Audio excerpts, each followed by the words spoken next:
এবার শুরু হতে চলেছে দেশের সবচেয়ে বড় মোকদ্দমা আপকি আদালত রজত শর্মার সাথে।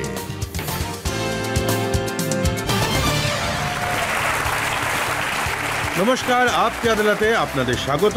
আপকি আদালতে আজ আমরা তুলে ধরব এমন এক নক্ষত্রকে যাকে আপনারা অনেক ভালোবেসেছেন, স্নেহ দিয়েছেন, সম্মান দিয়েছেন। ওনার প্রত্যেকটা সিনেমা গত 14 বছরে সাকসেসফুল বানিয়েছেন।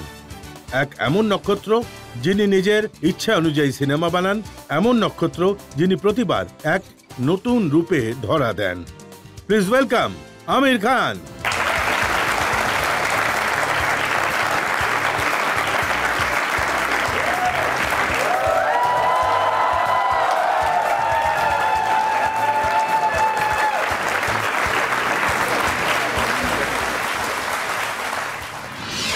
এখন অভিযোগ আর প্রশ্নের ঝড় শুরু হওয়ার আগে আজকের জাজ পুষ্পেশ পান্তের অনুমতি চাইবো আজকের মামলা শুরু করার জন্য। মোকদ্দমা শুরু করা। তাহলে মামলা শুরু করছি। আপকি আদালতে প্রথম অভিযোগ আমির খানের ওপর। আপকি আদালতে আমির খানের ওপর অভিযোগ হলো যে ইনি হলেন সবচেয়ে বড় ইডিয়েট। আমির এত ভালোবাসা লোকে আপনাকে দিয়েছে, এত প্রেম লোকেরা আপনাকে দিয়েছে, কিন্তু যারা সিনেমা জগতের লোক বা যেসব ক্রিটিক লোকেরা রয়েছেন তারা সবসময় আমাকে এটা বলেন যে ইনি তো পুরো পাগল। ওনারা বলেন যে উনি খুবই অদ্ভুত লোক, পুরো উন্মাদ, যা ইচ্ছা তাই করে। অনেকে তো বলে ওর মাথা স্ক্রু ঢিলে আছে।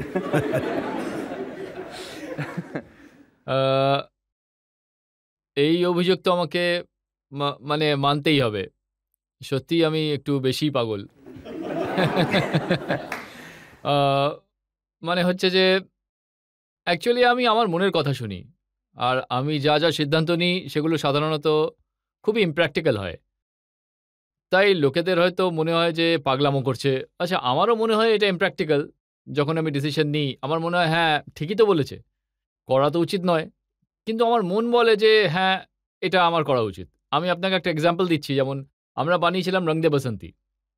এবার রং দে বসন্তী মানে রাকেশ মেহরা যখন আমাকে গল্প শুনিয়েছিলেন, তো গল্পটা যেদিন উনি আমায় গল্পটা শোনালেন আমার শুনে খুবই ভালো লাগলো। আর আমি মেহরাকে বললাম যে আমি তোকে মনে করিয়ে দিই যে সবে 2 মাস হয়েছে যে 4th ভগৎ সিং আর আজাদের সিনেমা রিলিজ হয়েছে আর খুব বেশি সাফল্য পায়নি।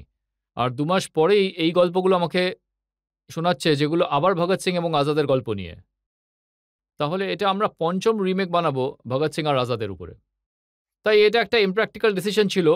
আমার মন বলছিল যে এই সিনেমাটা আমার করা উচিত। আর সেদিন সন্ধ্যেবেলায় আমার বোন ফোন করেছিল নিউ ইয়র্ক থেকে। তো আমি ওকে বললাম যে আজ আমি একটা ফিল্ম সাইন করলাম। তো ফ্যামিলিতে এটা একটা বড় সেলিব্রেট করা হয় যখন আমি ফিল্ম সাইন করি। বলে যে আল্টিমেটলি ও ফিল্ম সাইন করেছে, কারণ আমি খুব কম করি। তাই ও বলল আচ্ছা কোন সিনেমা সাইন করেছো? তো আমি বললাম 5th remake of Bhagat Singh and Azad. তো ও শুনে হাসতে শুরু করলো, বললো আরে ডোন্ট জোক উইথ মি। আরে না না, আমি সত্যিই বলছি। তাই আপনি যদি একদিক থেকে দেখেন এটা এক ধরনের ইমপ্র্যাকটিক্যাল ডিসিশন ছিল। বা যখন আমি তারে জমিন পর বানিয়েছিলাম, তো চাইল্ড কেয়ার আর এডুকেশনের উপরে আমি সিনেমাটা বানাতে চলেছি। মানে মার্কেটের লোকেরা ভাবতো ও কী বানাচ্ছে, এ আবার চলবে কি চলবে না, এতে ইনভেস্ট করা উচিত কি উচিত নয়। তো সাধারণত যদি আপনি আমার গত 10 বছরের সিদ্ধান্তগুলো দেখেন তাহলে আমার সমস্ত সিদ্ধান্তগুলোই একদিক থেকে ভীষণ বোকা বোকা ছিল। যারা আপনাকে ভালোবাসে, আপনার সাথে কাজ করে, সবাই ভয় পায় এই ব্যাপারটা যখন আপনি কোনো ফিল্ম সাইন করেন। আপনি তারে জমিন পারের উদাহরণ দিলেন, রং দে বসন্তীর উদাহরণ দিলেন। ওদের মনে হয় এবার তো হয়ে গেল। না, একদম ঠিক বলেছেন আপনি যে এতদিন তো সব ঠিকই ছিল, কিন্তু এবারও অনেক বড় রিস্ক নিয়ে ফেলেছে। এই যে যেমন 3 ইডিয়টস এর রিস্ক আমি নিয়েছিলাম। কোনো মানুষ যাকে বুদ্ধিমান মনে হয়, পড়াশোনা জানা লোক, সে বলছে নাকি আমি ইডিয়েট। দেখুন, এই সিনেমায় তো আমার আসল বয়স হলো 44 বছর। সিনেমাতে আমার বয়স হয়েছিল 22 বছর। এর থেকে দুঃসাহসিক ব্যাপার আর কি হতে পারে?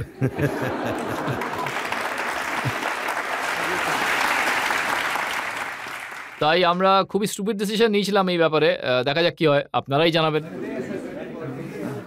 এখানে যারা বসে আছেন তারা বলছে আপনাকে দেখতে লাগে 22 বছর। না না না, আমি আসলে যখন আমি শুটিং করছিলাম 3 ইডিয়টসের, সেই সময় আমি খুব সিরিয়াস ছিলাম ডায়েটের ব্যাপার স্যাপার নিয়ে। এখন শুটিং শেষ হয়ে যাওয়ার পরে আমি একটু রিল্যাক্স করছি, একটু খাওয়া দাওয়াও করছি। আপনি অনেক খাওয়া দাওয়া করেছেন গজনী ফিল্মের জন্য।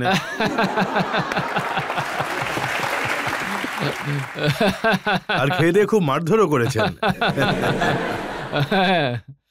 হ্যাঁ, সেটাও যদি আপনি দেখেন, যখন আমি লোকেদের বলতাম যে আমি এই সিনেমাটা করছি যেখানে আমি অ্যাকশন করব, তখন সেটা কেউ বিশ্বাসই করতো না। আমার বন্ধু বান্ধবরা বলতো, তুই আবার অ্যাকশন কি করবি? 10-20 জনকে যদি আমি ধরে মারি, পাবলিক তো বিশ্বাসই করবে না যে তুমি এরকম কাজ করতে পারো। তখন আমি বললাম, না, আমি বডি ফডি বানিয়ে নেব। তো ওরা বলল যে আমার তো মনে হয় না সেটা কখনো সম্ভব।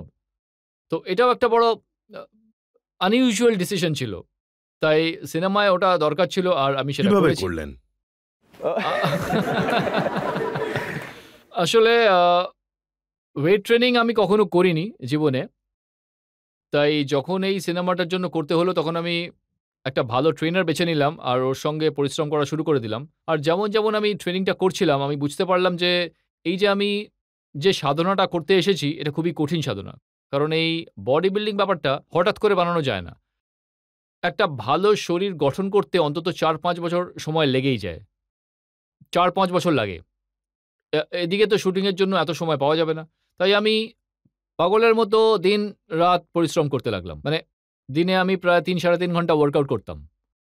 আর খুবই কঠিন ওয়ার্কআউট করতাম। সপ্তাহে ৬ দিন করতাম আর ১ দিন বিশ্রাম নিতাম। আর অনেক কিছু শিখেছি আমি এটার থেকে। যে বডি বিল্ডিং এর ডায়েটটা খুবই জরুরি। আপনি যে খাবারটা আপনি খান সেটা ব্যালেন্স ডায়েট হওয়া দরকার। আপনার বিশ্রামটাও খুবই জরুরি। ৮ ঘন্টা ঘুমানোটা ভীষণ দরকার শরীর বানানোর জন্য। আমিও জানতাম না যে এতে আমি কতটা সাফল্য পাবো, কতটা আমি বানাতে পারবো। কিন্তু ঠিকঠাক বানিয়েছিলাম। I think finally. বেশ ভালো হয়েছিল আর লোকেরা সেটা পছন্দও করেছেন। হুম। আর এখন আমার মনে হচ্ছে 15 মিনিট হতে চললো আর আপনি আবার না ভুলে যান।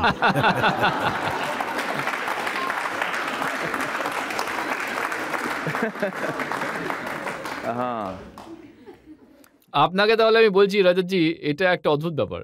যে মাইন্ড এতটা অদ্ভুত জিনিস যে যখন আমি গজনীর জন্য চরিত্রটা করলাম, তার আগে আমার মেমোরি বেশ ভালোই ছিল।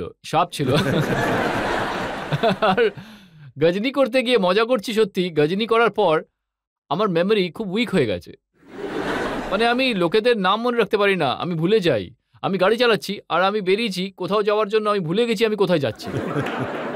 আর যখন আমি ফোন করতাম, তারপর ওপাশ থেকে যখন কেউ ফোনটা ধরতো, আমি ভাবতাম কাকে ফোন করেছি আমি? নামটা দেখে নিতে হতো তখন। তো এরকম আমার সঙ্গে ঘটতো। এমন হয়নি তো যে আপনি আপনার শরীরে নাম লিখে রেখেছেন আর ফোন নাম্বার? হ্যাঁ, সেটারই দরকার পড়বে মনে হচ্ছে। যেদিন থেকে আপনি এই ধরনের সিনেমা করছেন, যেমন ধরুন লাগান করেছিলেন, হুম। সেই সময়ে যখন অন্য ধরনের সিনেমা চলছিল, ফ্যাশনেবল সিনেমা সব, হুম। আর সেই সময় বেশিরভাগ সিনেমায় সুইজারল্যান্ডে শুটিং হতো হ্যাঁ। আর হিরো হিরোইনদের চেহারাগুলো আলাদা ছিল। সেই সময় যখন আপনি ঠিক করলেন যে আপনি লাগান করবেন, হুম। তখন কেউ তো নিশ্চয়ই আপনাকে বলেছিল, আরে তুমি এটা করছোটা কি? না, অনেকেই বলেছিল।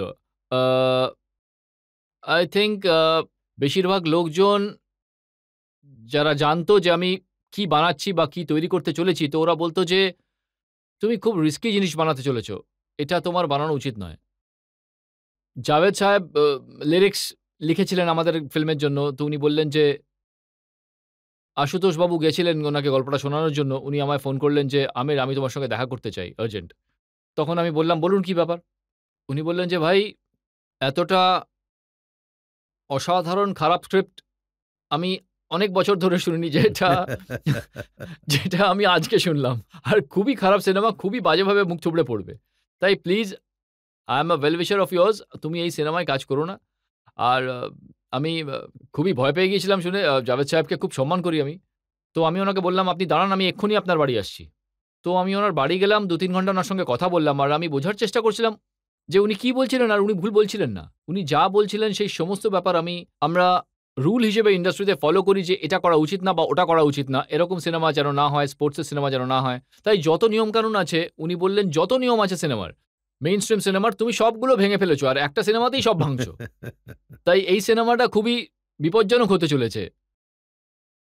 তো আমি ওনাকে বললাম, "জাভেদ সাহেব, আপনি ভুল কিছু বলেননি, ঠিকই বলেছেন। কিন্তু আমার মন বলছে যে এটা ভালো একটা সিনেমা আর আমার এটা করা উচিত। তাই আমি চাই আমি এতে কাজ করব আর এভাবেই করব।" কিন্তু আপনি যদি গান লিখতে না চান, যেহেতু আপনার খুবই খারাপ লেগেছে, তাই আমি আপনাকে রিকোয়েস্ট করতেও পারবো না।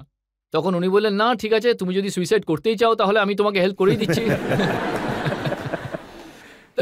আর সিনেমাটা তৈরি হওয়ার পর ওনার খুব ভালো লেগেছিল। এই গত 15 বছরে যদি দেখা যায় 14টা সিনেমা আপনি করেছেন, 13টা সিনেমা হিট। একটা সিনেমা যেটা আপনি বেশ পরিশ্রম করেছেন, গোঁফ বাড়িয়েছিলেন, চুল বাড়িয়েছিলেন, মঙ্গল পান্ডে। মঙ্গল পান্ডে, হ্যাঁ। মঙ্গল পান্ডে, আপনি ঠিকই বলেছেন, কোথাও না কোথাও আমাদের ভুল ছিল হয়তো আমাদের নারেশনে, গল্প বলার মধ্যে। কিন্তু ওটা আমার খুবই প্রিয় একটা গল্প। কারণ ওই গল্পটা যেটা ছিল, সেটাতে ফ্রিডমের কথা বলা আছে, স্বাধীনতার কনসেপ্ট নিয়ে কথা বলেছে।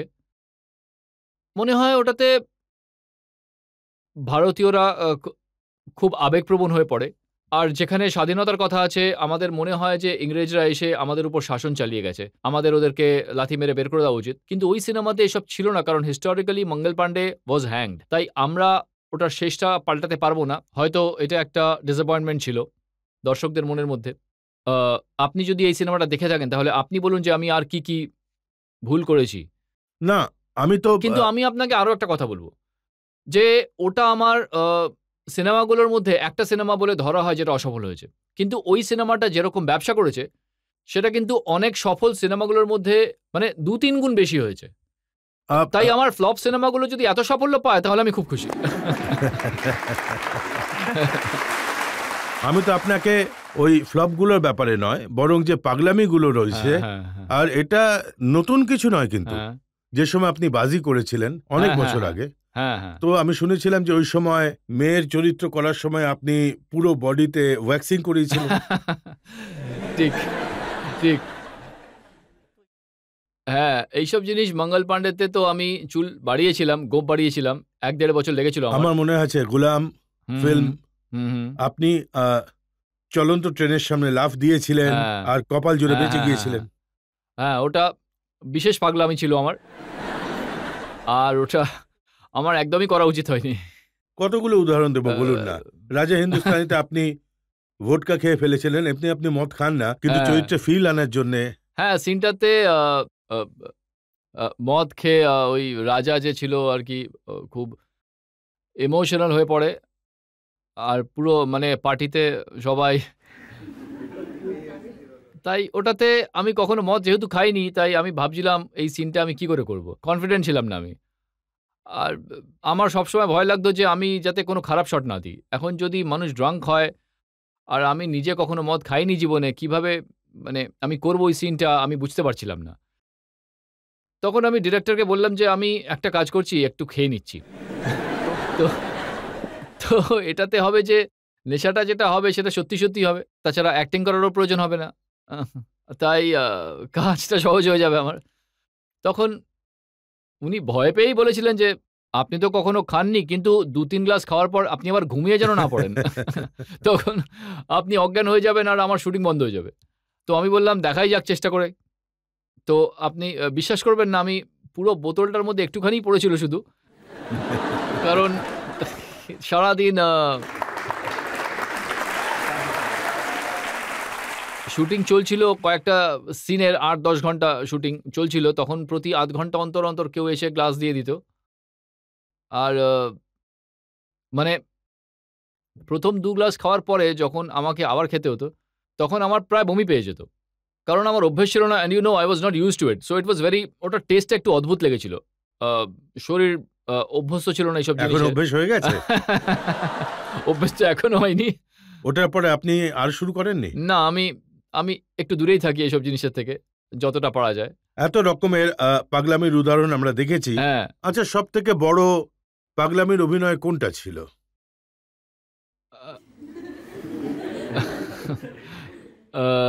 কি মনে হয় আপনাদের সবার? গজনী? আচ্ছা,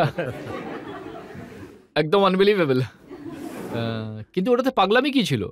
বা এটা বলা যেতে পারে যে এখনো এরকম চরিত্রের অভিনয় দেখা বাকি আছে?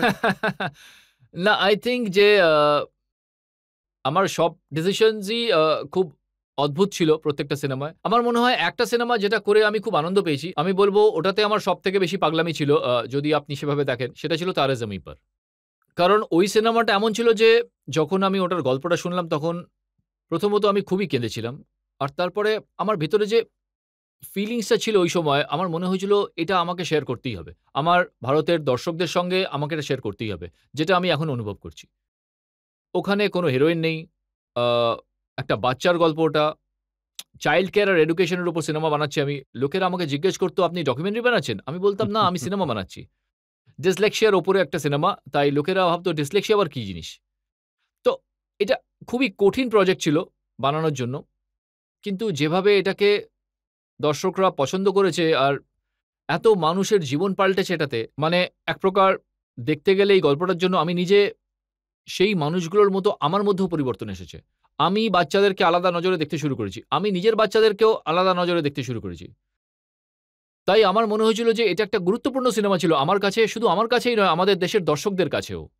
আর যেভাবে এই সমাজের মধ্যে একটা পরিবর্তন এসেছে আ বাচ্চাদের উপরে বা এডুকেশনের উপরে, আ তাই এটা দেখে যে একটা আনন্দ হয় আমার। আমি জীবনে একটা এরকম কাজ করতে পেরেছি যেটাতে আ লোকজনদের জীবনে একটা পরিবর্তন এসেছে, যে চেঞ্জটা হয়েছে সেটা খুব ভালো হয়েছে ওদের জীবনে। তাই এটা সবথেকে বড় পাগলামি আমি এটাকেই বলব। এটাই আপনি খুব ভালো সিনেমা বানিয়েছেন আর খুব ভালো কাজ করেছেন এবং আমি এটা অবশ্যই বলতে পারি যে এই সিনেমাটার জন্যে আপনার উপরে যে পাগলামির চার্জটা আমি লাগিয়েছি সেটা আমি ফেরত নিচ্ছি।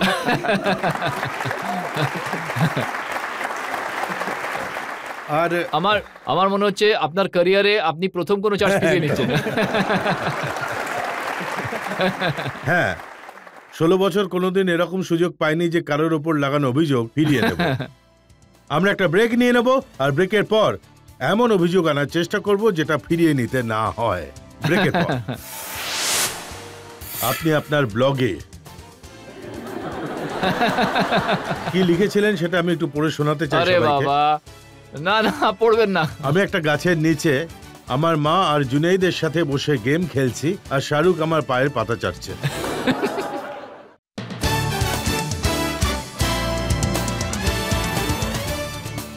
আপকে আদালতে আজ আমরা মোকদ্দমা চালাচ্ছি, জনগণের তরফ থেকে অভিযোগ লাগাচ্ছি আমির খানের ওপর। আপকে আদালতে পরের অভিযোগ। আপকি আদালতে আমির খানের ওপর অভিযোগ হলো যে ইনি হলেন সবচেয়ে বেশি চালাক। আমির, আমরা আপনার ব্যাপারে এখনো অবধি ভালো ভালো কথা বলেছি, ভালো ভালো সিনেমার কথা বলেছি। এবার যদি মুম্বাইয়ের ভাষায় বলি তাহলে বলে না যে ও যেরকম দেখতে তেমন নয়, ও খুবই চালু। দেখুন, আপনি কখনো বলেন আমি পাগল, আবার কখনো আপনি বলছেন আমি চালু। আমি আপনাকে উদাহরণ হ্যাঁ, দিচ্ছি। বলুন। সদ্য রেস রিলিজ হয়েছে, হুম। যেখানে সৈফ ছিলেন, করিনা ছিলেন। আপনি ওই সিনেমার প্রেমিয়ারে গিয়েছিলেন আর প্রথমবার আপনার ওই গজনীর লুক লোকজন দেখতে পেয়েছে। তো ওতে ওই সিনেমার পাবলিসিটি তো কিছুই হলো না, সব অ্যাটেনশন তো আপনার দিকে ঘুরে গেল। আচ্ছা। গজনী সিনেমাটায় আমার ২ টো লুক আছে। একটা তো যেটাতে আমার চুল আছে নরমাল, যেটা সঞ্জয় সিংহানিয়া। তারপর একটা দুর্ঘটনা ঘটার পর জীবনে তারপরও ওর একটা চেঞ্জ লুক আছে। মানে ন্যাড়া হয়ে যায়, মাথায় দাগগুলো থেকে যায়। তখন অর্ধেক সিনেমার শুটিং হয়ে গেছিল, যেখানে চুল নিয়ে শুটিং করেছিলাম, ক্যারেক্টার ছিল। তারপর আমি ন্যাড়া হলাম। আ ওই সময় রমেশজি, যে হলো আমার বন্ধু, রমেশ তরানিজি, উনি আমায় ফোন করলেন যে আমার সিনেমার প্রিমিয়ার আছে রেস, আপনি অবশ্যই আসবেন। উনি বারবার ইনসিস্ট করছিলেন আর অনেকবার এরকম হয়েছিল যে আমি যেতে পারিনি ওনার পার্টিগুলোতে, ওনার ফাংশনে। তাই আমি ওনাকে প্রমিস করেছিলাম যে আমি অবশ্যই আসব। কিন্তু তার একদিন আগে আমি ন্যাড়া হয়েছিলাম। তখন আমার কি করণীয় ছিল বলুন? তাই এতে কোনো এটা কোনো স্ট্র্যাটেজি ছিল না, না? একদমই স্ট্র্যাটেজি ছিল না। শাহরুখ খানের সিনেমা রব নে বানা দি জোড়ি, হুম, হুম। ওটা রিলিজ হলো। ওখানে অনেক কসরত করে উনি নিজের লুক চেঞ্জ করেছিলেন। যখন লোকেরা ওই সিনেমাটা দেখতে পৌঁছলো তখন প্রত্যেকটা হলের বাইরে আমির খানের বড় কাট আউট লাগানো ছিল, যেখানে আপনার ওই ন্যাড়া মাথার ছবি ছিল। লোকেরা রব নে বানা দি জোড়ি ভুলে গেল আর ওই ক্যারেক্টারটা মনে রাখলো। আ গজনীতে একটা পার্টিকুলার লুক ছিল আমার। আর এটা প্রত্যেকটা সিনেমা আমরা করতে পারব না। ওই সিনেমাটাতেই করতে পারব। তখন আমরা ভাবলাম যে সারা ভারতে যত মাল্টিপ্লেক্স রয়েছে, ওদের সঙ্গে আমরা এই ডিলটা করব যে ওদের যত আশার্স আছে, ক্যান্টিনের লোকজন আছে, যত স্টাফ আছে, প্রত্যেকটা মাল্টিপ্লেক্সে 40-50 জন স্টাফ থাকে, কখনো বেশিও থাকে। তো ওরা গজনীর লুকটা বানাক, চুল টুল শেভ করুক, আর ওই স্কার, 2-3টে স্কার যেগুলো ছিল সেগুলো করুক। তাই ওটা করলে একরকমের এটা পোস্টার হয়ে যাবে আমাদের, যদি আপনি সেটা দেখেন। আমাদের ট্রেলার যেটা আছে, মানে মাল্টিপ্লেক্সের স্টাফ যারা ছিল তারা ট্রেলার হয়ে গেল। ওটা একটা ভালো নভেল কনসেপ্ট ছিল, যেদিকেই আপনি দেখবেন আপনি গজনী দেখতে পাবেন। তো এটা একটা আইডিয়া ছিল যেটা আমরা ভেবেছিলাম ভালো আইডিয়া, আর এটা করাও উচিত। আর স্বাভাবিকভাবেই এটা আমরা সিনেমা রিলিজ হওয়ার আগেই করব। তখন আমাদের সিনেমা রিলিজ হওয়ার 2 সপ্তাহ আগেই শাহরুখের সিনেমা রিলিজ হওয়ার ছিল। তাই আমরা এতে, মানে আমরা শাহরুখের এগেইনস্টে এরকম কিছু করতে চাইনি। আমরা আমাদের সিনেমার প্রমোশন পাবলিসিটি আমি করছিলাম। শাহরুখের বয়ানও দেখেছি। শাহরুখ হুম। বলেছিল আমি এত বড় ব্র্যান্ড, হুম। তাই সেটারই ব্যবহার করতে চেয়েছে আমির খান। যখন আমার সিনেমা এসেছিল তখন ওখানেও পাবলিসিটির জন্য ব্যবহার ভালো কথা করেছে। তো, শাহরুখ আমাকে হেল্প করেছে, এটা তো ভালো কথা, তাই না?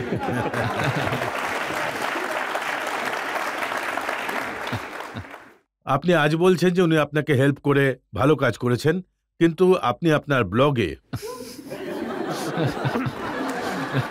কি লিখেছিলেন এটা আমি একটু পড়ে শোনাতে চাই সকলকে। আরে বাবা রে, না না, ওটা পড়বেন আমির না। খান নিজে ব্লগে লিখেছিলেন, যশ সাহেব আপনিও শুনুন আর জনগণও শুনুক। আমি একটা গাছের নিচে আমার মা আর জুনেদের সঙ্গে বসে গেম খেলছি, আর শাহরুখ আমার পায়ের পাতা চাটছে। মাঝে মাঝে আমি শাহরুখকে বিস্কিট খাওয়াচ্ছি। এর থেকে বেশি আমি আর কি চাইবো? ওফ বাবা।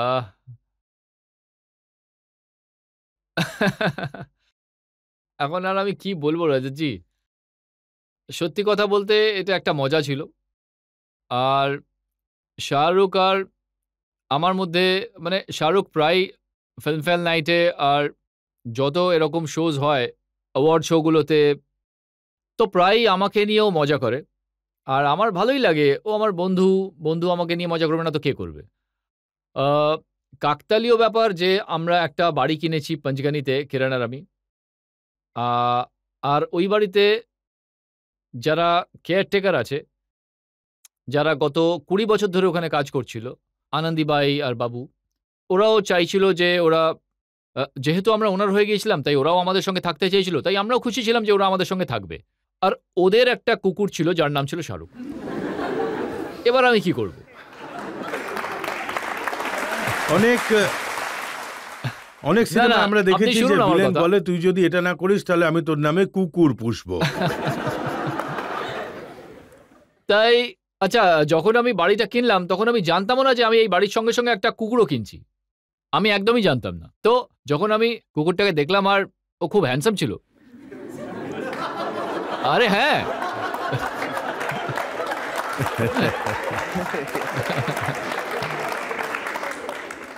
আপনারা হয়তো ভাবছেন আমি ইয়ার্কি মারছি, আমি কিন্তু সত্যি বলছি।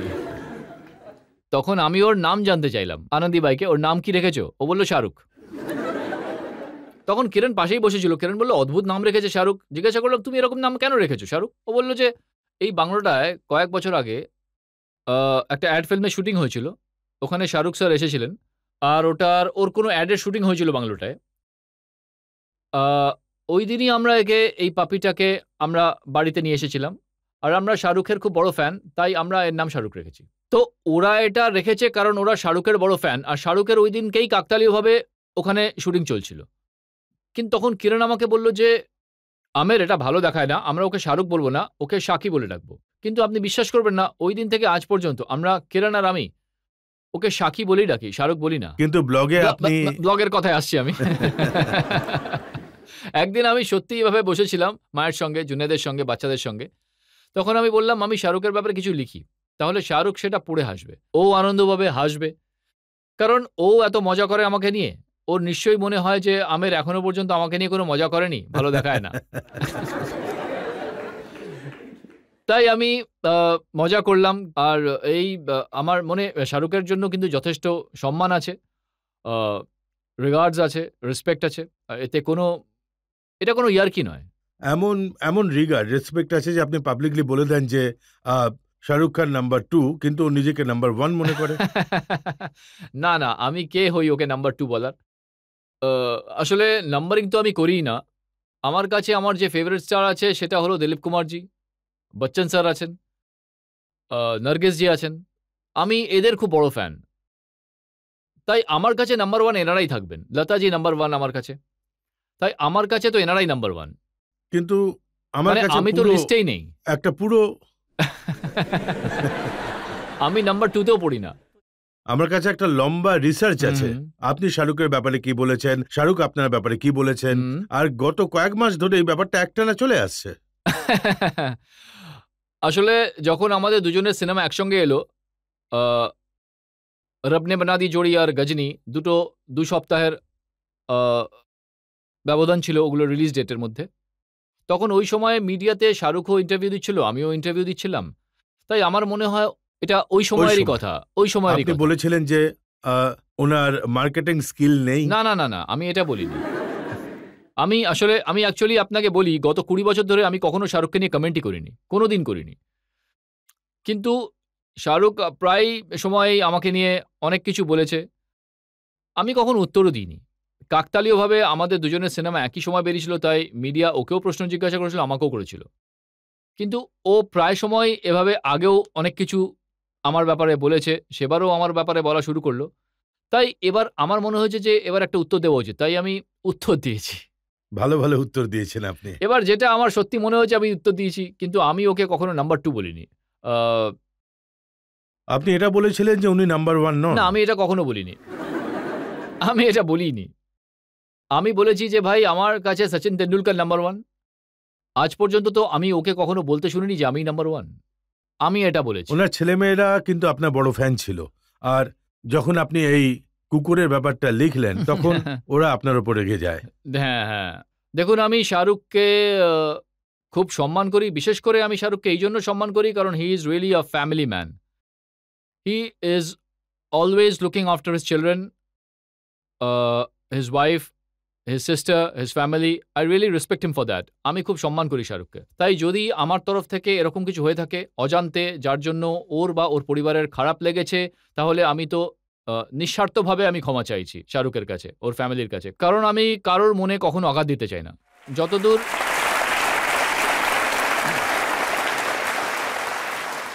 দেখুন, আপনি আমেরিকা থেকে ফিরছিলেন। হ্যাঁ, আর যখন ফিরলেন তখন আপনাকে জিজ্ঞাসা করা হলো, আপনার তল্লাশি নেওয়া হলো। আপনি বললেন তল্লাশি কেন করা হলো, আমি তো ইডিয়েট। আর তার সাথে এটাও জুড়ে দিলেন যে দেখুন, আপনারা মিডিয়ার লোকেরা তো আমাদের প্রথমে প্রশ্ন করেন, তারপর যখন আমরা উত্তর দিই তখন আমাদের কথা শোনান।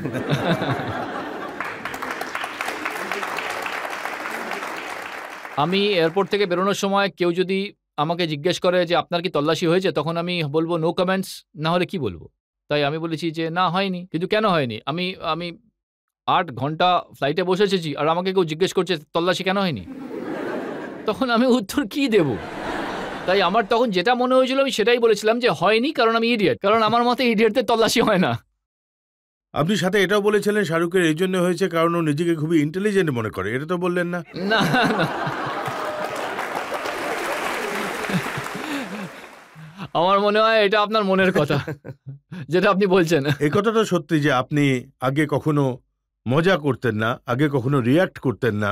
আর যখন এসব ব্যাপার শুরু হলো তখন এটা শুধু শাহরুখ অব্দি সীমাবদ্ধ ছিল না। আবার কি বলেছি আমি? সলমানের ব্যাপারে আপনি কি বলেছিলেন?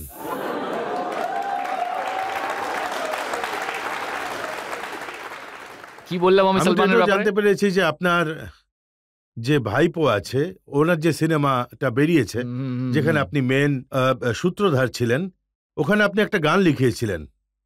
ওই গানটা হলো है मैस्कुलर वेरी मैस्कुलर, है पॉपुलर वेरी पॉपुलर। এগুলো সব সলমানের ব্যাপারে। তারপর ওতে আপনি লিখিয়েছিলেন যে पप्पू दिखने में अंग्रेज है, पप्पू की गाड़ी तेज है, पप्पू कुड़ियों में क्रेज है, আর তারপর আপনি বলেছিলেন बट पप्पू कांट डांस आला।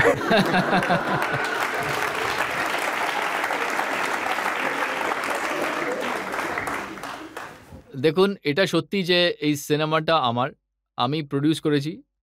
আর এই সিনেমাটায় এরকম গানও আছে, কিন্তু এটা সলমানকে নিয়ে একেবারেই না।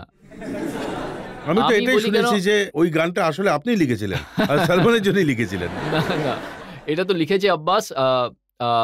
আর আমি বলবো এই কথাটা যে কেন সত্যি নয় সেটা আমি বলছি। কারণ সলমান খুব ভালো নাচে। আমি কি কিছু ভুল বলছি? তাই সলমানের যে কোয়ালিটিগুলো আপনি পড়লেন, যে ও খুব ক্রেজ, মেয়েদের মধ্যে ক্রেজ আচ্ছা, আছে, বাকি তো ঠিকই আছে। সবগুলো একদম কারেক্ট। মানে ওকে ইংরেজদের মতো দেখতে, এটা করে ও ওটা করে সবগুলো, কিন্তু ডান্সটাও কিন্তু ও খুব ভালো করে। তাই পাপ্পু সলমান হতেই পারে না। আচ্ছা, 3 ইডিয়টস হুম। ফিল্মটা তো এখনো রিলিজ হ্যাঁ, হয়নি। হ্যাঁ। কিছু ভেতরে কিছু লোকজন আমায় বলেছে যে ওখানে আপনার সাথে করিনা কাপুরের একটা লম্বা কিসের সিন আছে। আরে বাপরে। আর যে বলেছে সেটাও বলেছে যে ওটা এমন একটা সিন যেটা সাইফ আলী দেখলে বড় ধাক্কা খাবে। আচ্ছা, আমি আসলে একটা প্রশ্ন আমি করতে চাই।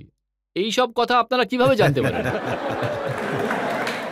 এই সিনেমাটা তো এখনো রিলিজই হয়নি। তাই এটা আপনি কিভাবে জানতে পারলেন? ওনার হাত খুব লম্বা। হ্যাঁ, কিভাবে? মানে আমি অবাক। আপনি কিভাবে জানতে আপনাকে পারলেন? বলুন তো কতটা লম্বা ওটা। দে দে দেখুন, আপনি যখন সিনেমাটা দেখবেন তখনই জানতে পারবেন। টাইম তো আর আমি দেখিনি ওই সময়। কিন্তু একটা রোমান্টিক মোমেন্ট, ওটা খুব ভালো। আ কিন্তু এটা আপনি কি করে জানতে পারলেন বলুন? সিনেমাটা তো এখনো রিলিজই হয়নি। এটা কি সত্যি যে এটা এমন একটা স্টান্ট যেটা ওনার যে সিনেমাটা আছে কুরবান, এটাকেই কুরবান করে দেবে? না, না, না, না। বরং স্টান্ট একেবারেই নয়। যদি স্টান্ট হতো তাহলে আমাদের সিনেমার প্রোমোতে আপনি এটা দেখতে পেতেন। প্রোমোতে আপনি কোথাও এটা দেখতে পাচ্ছেন না। আপনি এই প্রশ্নটা করলেন বলে ব্যাপারটা সামনে এলো। আর আপনি ভাবছেন যে সে কে, আর যে আমি এটা লিক ভাবছি কে করেছে? লিক করেছে এটা? আমি কাকে গিয়ে ধরবো? কারণ এটা আমাদের প্ল্যানের মধ্যে, মানে আমাদের প্ল্যানের মধ্যেই ছিল না। কারণ এটা আমাদের সিনেমার সেলিং পয়েন্টই নয়। আমরা যে সিনেমাটা বানিয়েছি, আমরা তো এইসব জিনিস দিয়ে আমাদের সিনেমার আ ব্যবসা করি না, বা লোকজনদেরকে ডেকে এইসব নিয়ে প্রচারও করি না। আমাদের সিনেমায় যা রয়েছে সেটার গল্পটাই খুবই ভালো। এটাই আমি মনে করি।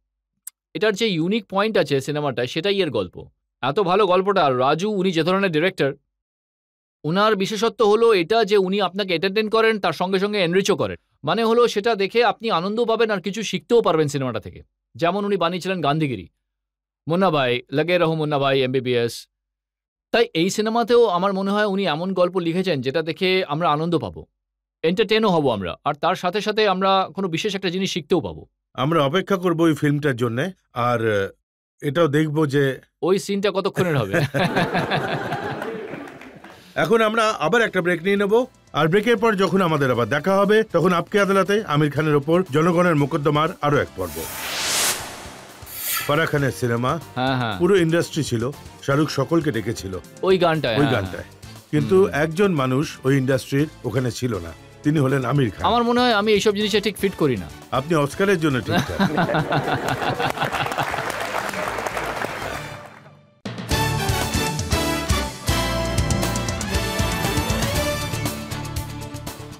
আপকে আদালতে আজ আমরা জনগণের তরফ থেকে উত্তর চাইছি ফিল্ম স্টার আমির খানের থেকে। আপকে আদালতে পরের অভিযোগ। আপকি আদালতে আমির খানের ওপর অভিযোগ হলো যে ইনি হলেন ভীষণ বেশি অ্যারোগেন্ট। এখানে তো আপনি খুব ভালো ভালো কথা বলছেন, খুব ভালোবেসে জনগণের সাথে কথা বলছেন, কিন্তু ফিল্ম ইন্ডাস্ট্রির লোকেরা বলে যে যখন উনি মাঠে নামেন তখন ওনার প্রচন্ড অ্যারোগেন্স দেখা যায়। রিসেন্ট একটা উদাহরণ কেউ আমায় দিয়েছে। 3 ইডিয়টস এর ট্রেলার আপনি মিডিয়াকে দেখিয়েছেন, গান রিলিজ হয়েছে, কিন্তু সিনেমার হিরোইন করিনা কাপুর নাদারাত ছিলেন। নাদারাত মানে? মানে ওখানে ছিলেন না আর কি। আচ্ছা। মানে ওখানে যখন আমির আছে তখন আর কারো কোনো দরকার নেই। না, না, না, এরকম কিছুই নয়। একদমই এরকম কিছু নয়। আমি কোনো দিক থেকেই অ্যারোগেন্ট নই। আমাদের যে প্রোমোটা ছিল ওটাতে রাজুজি, বিনোদ আর আমি ছিলাম প্রোমো রিলিজ করার সময়। তারপরে আমরা প্রোমো রিলিজ করেছিলাম যেখানে মাধবন, শর্মন আর আমি, যে অল ইজ ওয়েল গানটা আছে সেটা আমরা রিলিজ করেছিলাম। আর যে রোম্যান্টিক গানটা ছিল করিনার সঙ্গে, সেটা করিনা আর আমি একসঙ্গে রিলিজ করেছিলাম। তাই এরকম প্ল্যানিং ছিল বিনোদজির, প্রডিউসার যিনি আছেন এই সিনেমাটার, যে এটার প্রত্যেকটা গান 3 জন লোক আলাদা আলাদাভাবে রিলিজ করবে, শুধু একটা গান 2 জন লোক রিলিজ করবে। ঠিক আছে, আমি আর আপনার সেটা কথা মেনে নিলাম। ওটা রোম্যান্টিক। আপনি রোমান্টিক গানে হিরোইনকে সামনে রেখেছেন, কিন্তু ইন্ডাস্ট্রির লোক যেখানে একসাথে মিলিত হয়, একটা উদাহরণ আপনাকে দিচ্ছি। ওম শান্তি ওম, ফারাহ খানের সিনেমা, হ্যাঁ, হ্যাঁ। পুরো ইন্ডাস্ট্রি ওখানে ছিল। সঞ্জয় দত্ত এসেছিলেন ওখানে, সলমান খানও এসেছিল, শাহরুখ সবাইকে ডেকেছিল। ওই গানটা, গানটা। হ্যাঁ হ্যাঁ। হুম। ধরমজির মতো প্রবীণ রাও এসেছিলেন, কিন্তু একজন মানুষ ইন্ডাস্ট্রির ওখানে ছিলেন না, তিনি হলেন আমির খান। আসলে এটা আমার অ্যারোগেন্স নয়, আমি আমার কাজটাকে খুব সিরিয়াসলি নিই। আর আমি এটা বলছি না যে বাকিরা নেয় না, কিন্তু আমার কাছে যখন আমি কোনো সিনেমায় যদি আমি একটা শটও দিই ওই সিনেমাটায়, তাহলে আমি আগে স্ক্রিপ্ট পড়ব, আমি এটা ডিসাইড করব যে এটা আমি করব কি করব না। কিন্তু ওরা একটা গান শ্যুট করতে চেয়েছিল, আর ওই গানের জন্য আমি ওদের থেকে স্ক্রিপ্ট চাইবো? অদ্ভুত লাগে না? আমি কাজ করি প্যাশন আর ভালোবাসা দিয়ে। তো আপনি আমাকে ১০০ কোটি দিয়ে দিন, বলুন যে এই গানটা করে দিন বা এই সিনেমাটা করে দিন, আমি করব না। যতক্ষণ না আমার মনে হচ্ছে ভিতর থেকে সেই ইচ্ছেটা হচ্ছে আমার এটা করা উচিত, আমি করি না। আর আর সেটার জন্য আমি স্ক্রিপ্ট চাইবো। খুব অদ্ভুত লাগে ব্যাপারটা। আর স্ক্রিপ্ট পড়ার পরে যদি আমার খারাপ লাগে তাহলে তো আরও মুশকিল হয়ে যাবে। আমি স্ক্রিপ্ট পড়ে বলবো না গানটা করব না, পছন্দ হয়নি, তাহলে আরও গন্ডগোল হয়ে যাবে। তাই এসবের থেকে আমি দূরেই থাকি। বরং আপনি দেখে থাকবেন আমি কোনো পার্টিতেও খুব কম যাই, ফাংশনেও খুব কম যাই। অ্যাওয়ার্ডস নিতে আপনি যান না, অ্যাওয়ার্ড নিতে সেটা আমি তো যাই আপনার না। অ্যারোগেন্স বলে ধরা না, হয়। এটা ওখানে arrogance তো পুরো নয়। ইন্ডাস্ট্রি থাকে। আসলে অ্যারোগেন্স নয় ওটা। আমার মনে হয় এসব জিনিসে আমি ঠিক ফিট করি না। আমাকে ঠিক এসব মানায় না, কারণ এটা একটা আলাদা আচ্ছা, পৃথিবী। আপনার স্ট্যান্ডার্ড অন্য কিছু। অস্কারের জন্য আপনি ঠিকঠাক। দারুণ বলেছেন। খুব ভালো প্রশ্ন করেছেন আপনি। একদম একদম এই কথাটার মধ্যে কোনো সত্যতা নেই। ভারতের অ্যাওয়ার্ডগুলো যদি ধরি, যেটা আমার যে এক্সপেরিয়েন্স আছে এদের সঙ্গে, সেটা একেবারেই ভালো না। আর এটাতে লুকোনোর কিছু নেই, সবাই জানে। তাই আমি দূরে থাকি এগুলোর থেকে। আমি একবার অস্কারে গিয়েছিলাম, আমার এক্সপেরিয়েন্স খুবই ভালো ছিল। তাই আমি যদি অ্যাওয়ার্ডের কথা বলি, যেখানে আমার মনে হয় যে কোনো গন্ডগোল আছে, আমি সেখান থেকে দূরে চলে যাই। যেখানে দেখুন- আমার মনে হয় যে কোনো গন্ডগোল নেই, সেখানে আমি কেন দূরে থাকবো? আমার মনে হয় অস্কারে আসলে আমি সিনেমা কোনো অ্যাওয়ার্ডের জন্য বানাই না। আমি সিনেমা বানাই আমার দর্শকদের জন্য। অস্কারের গুরুত্ব শুধুমাত্র আমার কাছে শুধুমাত্র এটুকুই যে ওখানে আমরা যে সিনেমাটা বানিয়েছি সেটার জন্য একটা দরজা খুলে যায়, একটা জানলা পাওয়া যায় বাদবাকি পৃথিবীর জন্য। তাই অ্যাজ আ মার্কেটিং টুল আমি ওটাকে ব্যবহার করতে চাই, আর অন্য কিছুই নয়। কারণ এই অস্কারের লোকেরা আমাকে এটাই বলবে আমি ভালো বানিয়েছি নাকি বানাইনি। আমার দর্শক আমাকে অলরেডি সেটা বলে দিয়েছে যে তুমি ভালো সিনেমা বানিয়েছো নাকি তুমি খারাপ সিনেমা বানিয়েছো। তাই যাদের জন্য আমি সিনেমাটা বানিয়েছি ওরা আমাকে বলবে তাদের কেমন লেগেছে, ওটা শুনতে আমি বেশি ইন্টারেস্টেড। অ্যাওয়ার্ড নিয়ে আমি কি করব? কিন্তু যদি এমন একটা অ্যাওয়ার্ড হয়, যেমন কানস ফিল্ম ফেস্টিভ্যাল আছে, যেমন বার্লিন ফিল্ম ফেস্টিভ্যাল আছে, অস্কার আছে, এরকম অনেক মঞ্চ আছে যেগুলো ইন্টারন্যাশনালি রেকগনাইজড, যেখানে যদি আপনার সিনেমাটাকে পছন্দ করা হয়, লাগানের উদাহরণটাই দেখুন। সেই জন্য মহেশ ভাটকে এই কথা বলতে হয়েছিল যে বার্লিন, কানস, অস্কার এসবের কথা বলে যারা হোয়াইট স্কিন, ফর্সা চামড়ার লোকেরা আছে তাদের সামনে ঝুঁকতে রাজি আছে। ঝুঁকতে আমি তো কারোর সামনেই ঝুঁকি না। আমি কারোর সামনেই ঝুঁকি না। ওদের চামড়ার রং কি সেটাতে আমার কিছু যায় আসে না। কাল যদি বার্লিনের লোকেরা কালো হয়ে যায় সেটাতে আমার কিছু যায় আসে না। হ্যাঁ, তাই আমি এটা মনে করি যে এই যে প্ল্যাটফর্মগুলো রয়েছে, যেটা বার্লিনে হোক, কানসে হোক বা অস্কার হোক, তো এগুলো অনেক বছর ধরে এরা একটা লেভেল অফ স্ট্যান্ডার্ড মেনটেন করেছে। এই লেভেল অফ স্ট্যান্ডার্ডটা আপনারাও মেনটেন করলে আপনারাও সেই সম্মানটাই পাবেন। এটা আপনারই ওপরে যে আপনি আপনার সম্মানকে আপনাদের ভ্যালুটা কোথায় নিয়ে যাচ্ছেন। আমি যখন আমার অ্যাওয়ার্ড, আমি যদি একটা সংস্থা শুরু করি আর ওই অ্যাওয়ার্ডকে আমি লোকজনদের মধ্যে বিক্রি করা শুরু করি, তাহলে আমার ভ্যালুটা কি থাকলো? তাই ওটা আপনি হলো বলতে যে চাইছেন এসব অ্যাওয়ার্ড আমি এটা বলছি না, এটা আপনি করা বলছেন। আমি আপনাকে একটা এক্সাম্পল দিচ্ছি যে আপনি নিজের শুধু এটা বলুন যে কে কে এই অ্যাওয়ার্ড কেনে। আমি কালকে লিস্ট পাঠিয়ে দেবো আপনাকে। কিন্তু আমার যে পয়েন্টটা ছিল, যেটা আমি বলতে চাইছিলাম, সেটা হলো এটা, এই যে সংস্থাগুলো আছে এরা অনেক বছর ধরে নিজেদের একটা স্ট্যান্ডার্ড মেনটেন করে রেখেছে, যার কারণে লোকেরা এই প্ল্যাটফর্মগুলোকে মেনে চলে। আর যদি আমাদের সিনেমা এখানে পছন্দ করা হয়, লাগানের এক্সাম্পল আমি আপনাকে দিচ্ছিলামই, যে লাগান অস্কারে নমিনেট হয়েছিল। আর যেহেতু এটা অস্কারে নমিনেট হয়েছিল, অনেক লোকজন সারা পৃথিবী জুড়ে যারা সাধারণত লাগানের ব্যাপারে কিছুই জানতেও পারতো না, এখন তারা নেটে গিয়ে খুঁজে দেখে যে এটা কোন সিনেমা যেটা অস্কারে নমিনেট হয়েছিল, আমরাও ডিভিডি এনে দেখব। তাই এই কারণে অনেক লোকজন একটা ভারতীয় সিনেমা দেখছে আর একটা ইন্ডিয়ান মেইন স্ট্রিম সিনেমাকে খুব পছন্দ করেছে। এই কথায় কতটা সত্যতা আছে? লাগান যদি 3.5 ঘন্টার সিনেমা না হতো, ওখানকার দর্শকদের মতে, জুরিদের মতে ওটা ছোট ফিল্ম হতো, ওখান থেকে গান কেটে দেওয়া হতো, তাহলে হয়তো সিনেমাটা অ্যাওয়ার্ড পেত। এটাতে কোনো সত্যতাই নেই। কারণ আমি আপনাকে এক্সাম্পল দিচ্ছি, 56টা সিনেমা হয়তো ছিল ওই বছরে, যে বছরে লাগান কম্পিটিশনে ছিল। নমিনেট হওয়া টপ 5-এ আসা এতটাই কঠিন।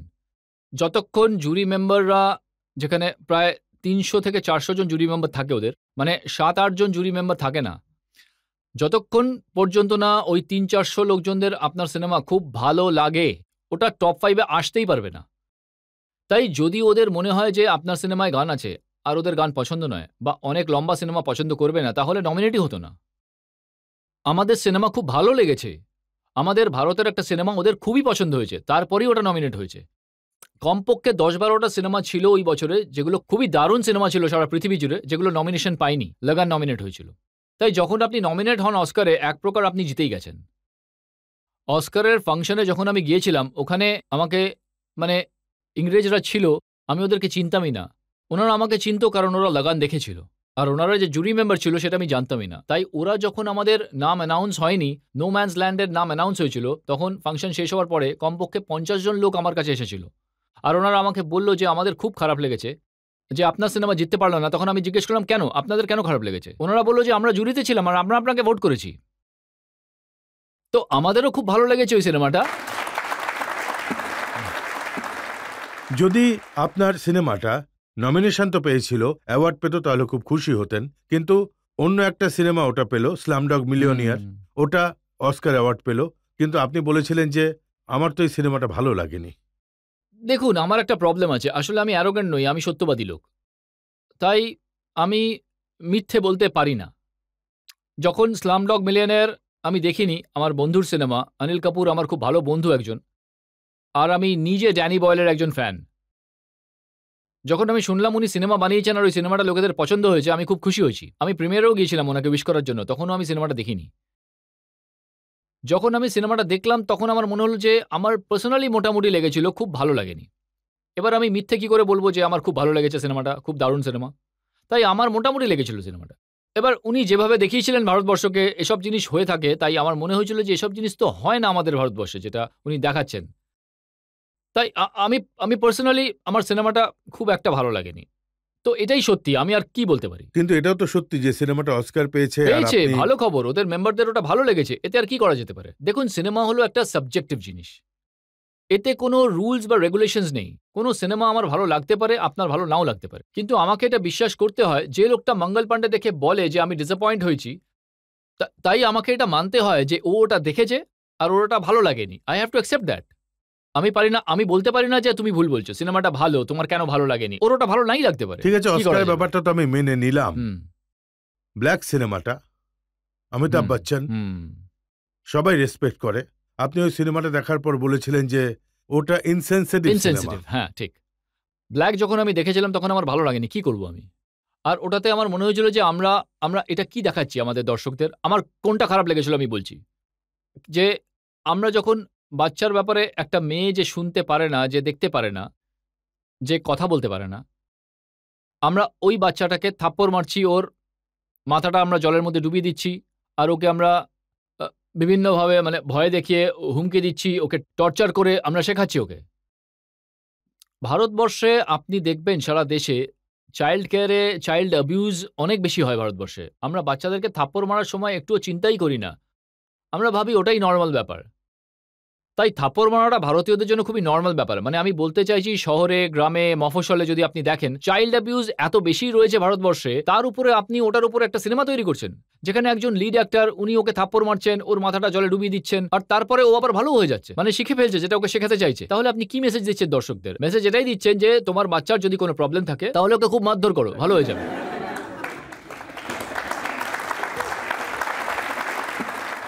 তাই কোনো বাচ্চা যদি দেখতে না পায় বা শুনতে না পায় বা কথা বলতে না পারে বা অসভ্যতামো করে, তাহলে ওকে মারো। ওকে মারলে ও শিখে যাবে, মারধর করলেই ও শিখবে। এটা আপনারা যে মানে সাবকনশিয়াসলি যে মেসেজটা আপনারা দিচ্ছেন, এটা খুবই ভয়ঙ্কর মেসেজ। তাই আমি তো অ্যাজ আ ইন্ডিয়ান সিটিজেন, আমার তো খুবই অদ্ভুত লেগেছিল যে এটা কি ধরনের মেসেজ দেওয়া হচ্ছে। দেখুন, অমিতজিকে আমি খুবই সম্মান করি, আর আমার কাছে উনি সবসময় এমন একটা জায়গায় আছেন যেখানে আমি নিজে আমার জীবনে হয়তো কখনো সেখানে পৌঁছানোর চেষ্টা করব। তাই সেটা ওটা একটা অন্য ব্যাপার। কিন্তু আপনি চুপ থাকতে পারেন না, কিছু একটা বলবেনই। দেখুন, এই ব্যাপারে যেটা বলার আছে তা হলো ওই কথাটা বেরোলো কিভাবে আমি বলছি। একজন জার্নালিস্ট ছিল যে আমার ইন্টারভিউ নিয়েছিল। ব্ল্যাক আমার ভালো লাগেনি, এটা তো আমি ২ বছর আগেই বলেছিলাম।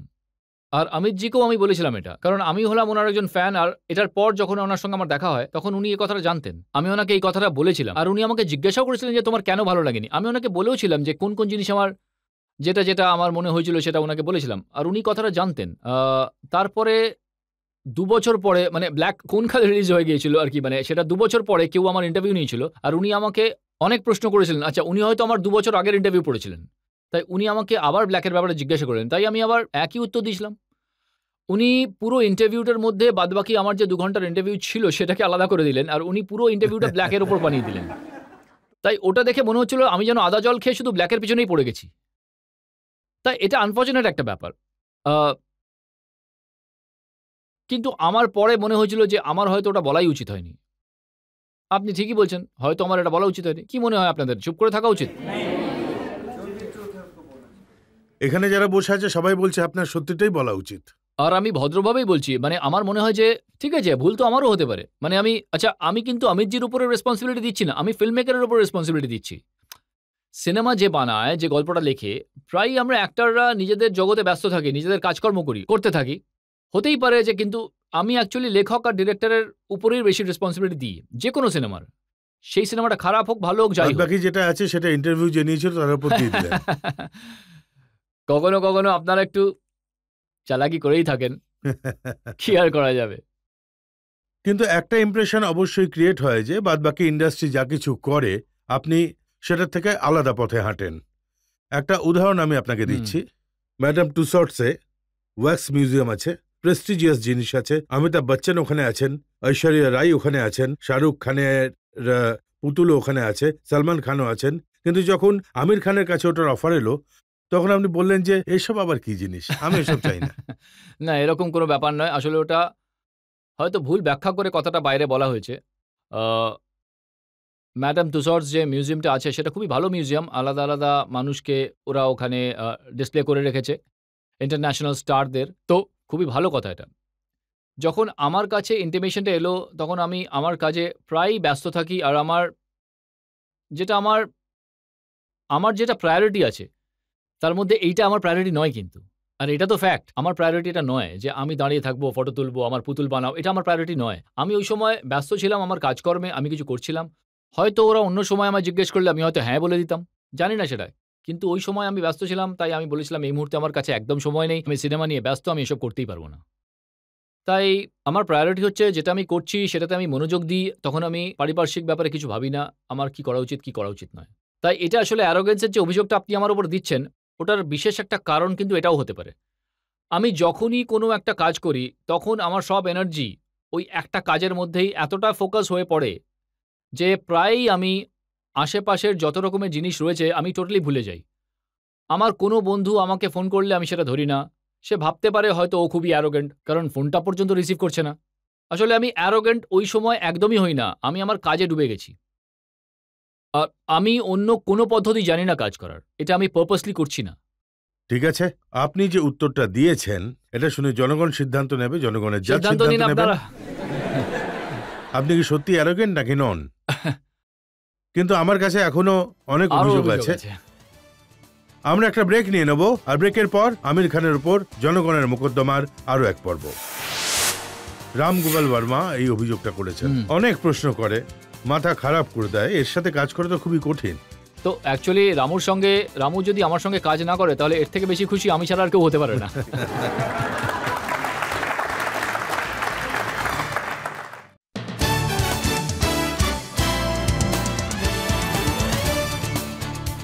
আপকে আদালতে আজ আমাদের অতিথি হলেন ফিল্ম স্টার আমির খান। আপকে আদালতে পরের অভিযোগ।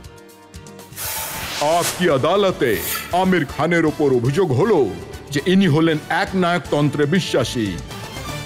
পুরো ফিল্ম ইন্ডাস্ট্রি এটা বলে যে আমির খান কন্ট্রোল ফ্রিক।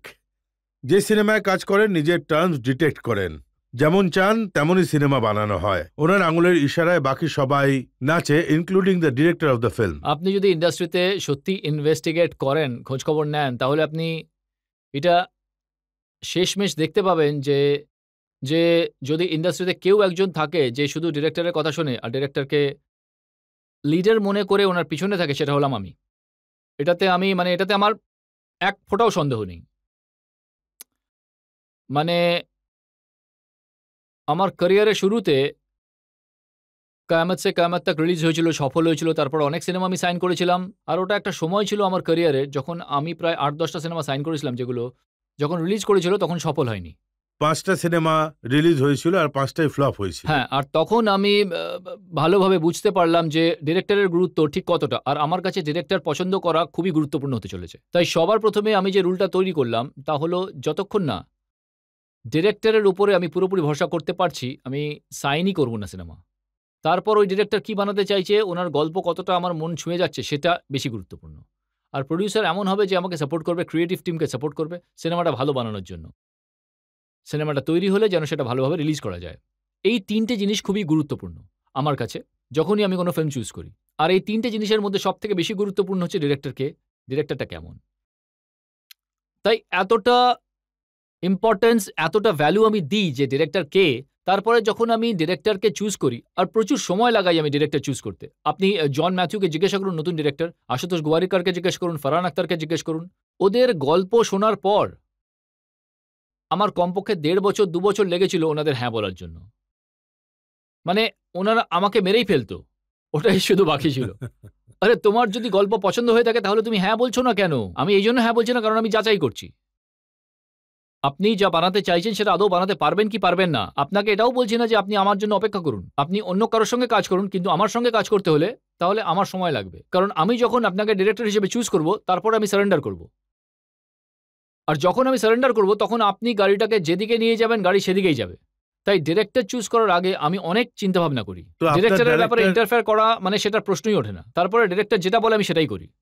শুনতে ভালোই লাগছে কথাগুলো, কিন্তু যেটা খবরের কাগজে ছেপেছে। আবার খবরের কাগজের ব্যাপারে আপনি কি বলছেন? আমি কি উত্তর দেব? ঠিক আছে, বলুন আপনি কি বলছেন। 3 ইডিয়টসের ব্যাপারে লিখেছে, এখানে লেখা রয়েছে যখন এই সিনেমাটা বানানোর জন্য বিধু বিনোদ চোপড়ার সাথে কথা হয়, তখন চোপড়া সাহেব আর হিরানি সাহেব এরা দুজন আপনার কাছে আসে, আর আপনার সাথে কন্ট্রাক্ট সাইন করা হয়। ওটা বিশেষ করে শর্ত দেওয়া ছিল, একটা ক্লজ ছিল যে he must not interfere in the film making process. অদ্ভুত ব্যাপারটা হলো এই যে আজ পর্যন্ত বিধু বিনোদ চোপড়া আর আমার মধ্যে কোনো কন্ট্রাক্ট সাইনই হয়নি। মানে এটাতে দুটো জিনিস স্পষ্ট। প্রথম যেটা স্পষ্ট সেটা হলো আমি প্রতিশ্রুতিতে বিশ্বাসী, আর মানুষের দেওয়া প্রতিশ্রুতি আমার কাছে সবথেকে গুরুত্বপূর্ণ ব্যাপার। বিধু বিনোদ চোপড়া আর আমার মধ্যে মানে এতটাই কনফিডেন্স আছে আমাদের একে অপরের মধ্যে, আমরা একে অপরকে এতটাই বিশ্বাস করি যে আমাদের কাগজে সেটা লেখার প্রয়োজনই পড়ে না যে আমরা কি কাজ করছি, কিভাবে কাজ করছি। তাই আমাদের তো কন্ট্রাক্টই সাইন হয়নি, তাহলে সেটাতে ক্লজ কিভাবে এলো যে ও ইন্টারফেয়ার করবে না? বা এটাও হতে পারে যে উনি এটা ধরেই নিয়েছিলেন যে এই ইন্টারফেয়ার করবেই করবে, তাহলে সহ্য করো, থাকুক বা নাই থাকুক। যতগুলো লোকের সঙ্গে আমি কাজ করেছি, আশুতোষ গোয়ারিকার আছে, ফারহান আখতার আছে, এরা এত ট্যালেন্টেড মানুষ, এদের মাথা খুবই ক্লিয়ার হয় সব জিনিসের ব্যাপারে যে ওরা কি করতে চাইছে, আর ওদের আপনি ডমিনেট করতেই পারবেন না। আমি যদি কোনোদিন ডিরেক্টর হই তাহলে আপনি আমাকে ডমিনেট করতেই পারবেন না। হ্যাঁ, আপনি যদি আমাকে বোঝান যে এটা ঠিক নয়, এটা না, ওটা হওয়া উচিত, আর আমি যদি বুঝতে পারি যে রাজতজি ঠিক বলছে, এভাবে নয়, এটা হওয়া উচিত, then I will definitely do it. কিন্তু আপনি আমাকে কখনো ফোর্স করতে পারবেন না যে এভাবেই করুন, না হলে আমি শুটিং করব না। তাই এরা যে ধরনের মানুষ, খুবই ট্যালেন্টেড মানুষ। যতজন ডিরেক্টরের নাম আমি আপনাকে গুণে বলতে পারি, জন ম্যাথিউ আছে, আশুতোষ গোয়ারিকার আছে, রাকেশ মেহরা আছে, এরা সবাই খুবই যোগ্য, ভালো ডিরেক্টর। কিন্তু এরা সবাই যারা আছে আপনার সাথে যখন কাজ করছেন সাকসেসফুল হয়েছেন, কিন্তু যখন অন্য কারোর সাথে কাজ করেছেন তখন হননি। তাই ইন্ডাস্ট্রির লোকেরা বলে যে ঘোষ ডিরেক্টর, পেছন থেকে চালায় আমির খান। এই কথাটা খুবই মানে ছড়িয়ে পড়েছে যে লোকেরা বলে আমি সিনেমাটা ডিরেক্ট করেছি, কিন্তু এটা খুবই আনফেয়ার একটা অভিযোগ। কারণ যতজন ডিরেক্টর রয়েছে, আশুতোষ গোয়ারিকার, রাকেশ মেহরা, এরা তো এত যোগ্য ডিরেক্টর, এদের ক্রেডিট শুধু আমাকে দেওয়া হচ্ছে, শুধু আমার ঘাড়ে চাপানো। কারণ আপনাকে ছাড়া যখন ওরা সিনেমা বানিয়েছে তখন অতটা সফল হয়নি। আমি বিশ্বাস করছি আপনার কথাটা সত্যি, এটা গত কয়েক বছর ধরে এটা হচ্ছে, কিন্তু ফিল্ম মেকিং খুবই কঠিন একটা প্রসেস। আর আশুতোষের একটা আর্টিকেল আমি পড়লাম, উনি লিখেছেন যে আমির সাজেশন দেয়, পরামর্শ দেয়, আর ওর সাজেশনটাকে ইন্টারফেয়ারেন্স রূপে প্রেজেন্ট করা হয়। ঠিকই বলেছেন উনি। তাই ব্যাপারটা হলো যে আমি আসলে যদি আমি সঠিকভাবে আমি এটাকে ইন্টারপ্রেট বা বোঝানোর চেষ্টা করি, তাহলে আমি বলব যে আমার সবথেকে বড় যে স্ট্রেংথ আছে সেটা কিন্তু অ্যাক্টিং না। আমার সবথেকে বড় স্ট্রেংথ হলো এইটা যে আমি খুবই ভালো একজন অ্যাসিস্ট্যান্ট ডিরেক্টর। আমি ইয়ার্কি মারছি না, কারণ আমি ক্যারিয়ার শুরু করেছিলাম 4 বছর অ্যাজ অ্যান অ্যাসিস্ট্যান্ট কাজ করেছিলাম। আমার কাকা ছিল নাসির সাহেব, ওনার সঙ্গে কাজ করেছিলাম। আমার সবথেকে বড় যে স্ট্রেংথ আছে সেটা হলো আমি রামগোপাল বর্মা এই অভিযোগটা করেছেন যে আমির অনেক প্রশ্ন করে, মাথা খারাপ করে দেয়, ওর সাথে কাজ করা কঠিন। তো অ্যাকচুয়ালি রামু যদি আমার সঙ্গে কাজ না করে তাহলে এর থেকে বেশি খুশি আমি ছাড়া কেউ হবে না।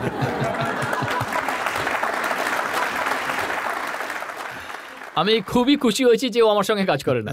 কিন্তু এমন একটা সিনেমা আছে যেটা নিয়ে এটা সমালোচনা হয়েছে যে যেখানে আপনি কাজ করছেন আর ডাইরেক্টরের সামনে আপনার মুখ খোলে না, আপনি কোনো সাজেশন দেন না, আর যেটা বলা হচ্ছে সেটাই করছেন। কোনটা? কোন সিনেমাটা আপনি বলতে পারেন? এখন তৈরি হচ্ছে? হ্যাঁ। আচ্ছা, সেটা তাহলে আমার ওয়াইফেরই হবে।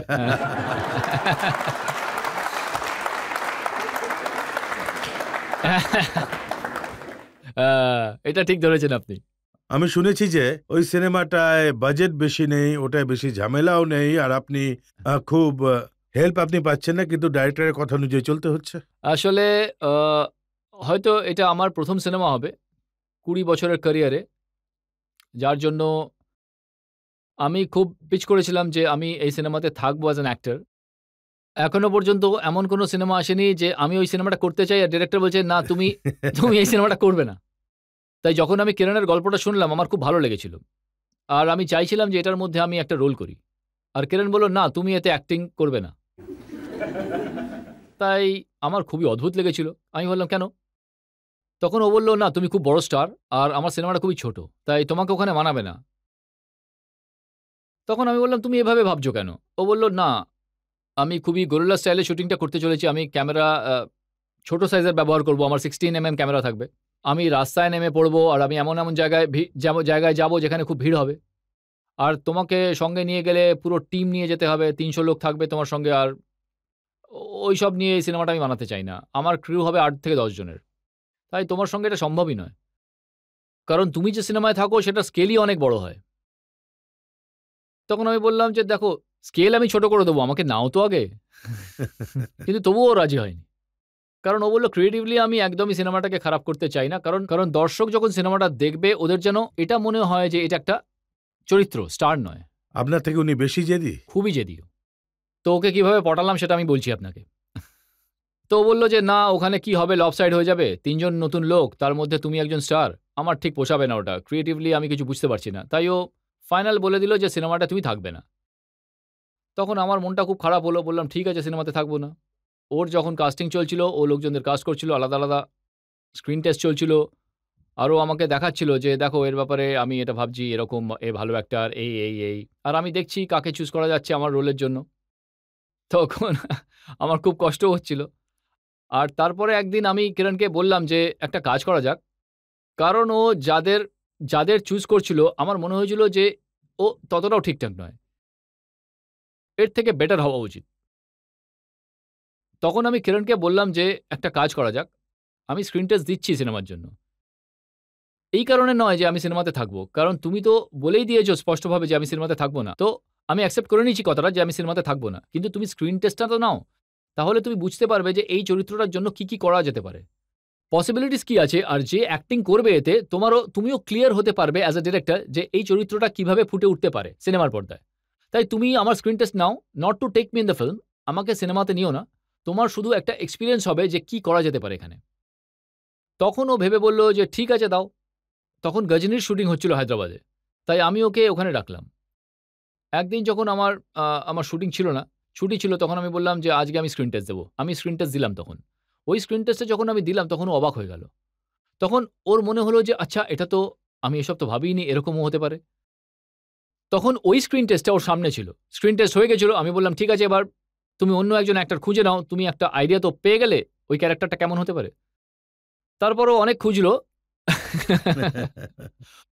ও অনেক খুঁজলো যে এরকম কাউকে যেন পায়, আর এটাই আমার চাল ছিল ওকে ফাঁসানোর, যে প্রথমে নিজে আমরা যে অ্যাড দেখি না যে এটা তুমি পেতে পারো, তো তারপরে অনেক খুঁজলো কিন্তু ও কাউকে পেল না। ওর মাথায় আমি গেঁথে গেছিলাম। তারপর 2 মাস পরে ও আমাকে বলল যে, "আমার মনে হয় তোমারই এটা করা উচিত।" শুনে আমি একটু হাসলাম, আনন্দিত হলাম। আর আমি ওকে এটাও বলেছিলাম যে, "দেখো তুমি আমার ট্র্যাক রেকর্ডটা দেখো। রং দে বাসন্তী তুমি দেখো, 3 ইডিয়টস তুমি দেখো বা আ তারে জমি পর দেখো বা দিল চাহতা হ্যায় দেখো তুমি। এই সব সিনেমাগুলোতে আমি একটা চরিত্র। আমি আমির খান নই। আমার যতগুলো সিনেমা আছে সব তুমি দেখো।" যে আমি ওকে এইসব এক্সাম্পল এইজন্য দিলাম কারণ আমার সঙ্গে আরো ৩-৪ জন লোক রং দে বাসন্তীতে আরো ৪ জন চরিত্র আছে, আমিও আছি। ওই ৩-৪ জন স্টার নয়, আমি স্টার। কিন্তু সিনেমার মধ্যে কেউ স্টার নয়। সিনেমার মধ্যে আমি একটা চরিত্র। আর দর্শকরাও আমাকে ওই সময় একটা চরিত্র হিসেবেই দেখেছে। ওরা ভুলেই যায় যে আমি আমির খান। তাই এটাই আমার মানে বিশেষত্ব। কিন্তু এই যে পুরো প্ল্যানটা ছিল, হুম। কিরণের সাথে আপনি সিনেমা করছেন, এটাকে সিক্রেট কেন রেখেছিলেন? ওটা সিক্রেট রাখার কারণ এটাই ছিল যে কিরণের যে স্টাইল ছিল শুট করার, ও চাইছিল যে ও এমন জায়গায় মোহাম্মদ আলী রোডে শুট করবে ও। এখন মোহাম্মদ আলী রোডে আমি কিভাবে শুট করব?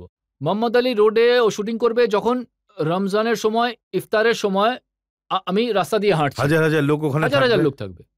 মারাত্মক ভিড় থাকবে ওখানে। তাই ওখানে আমি কিভাবে শুট করব?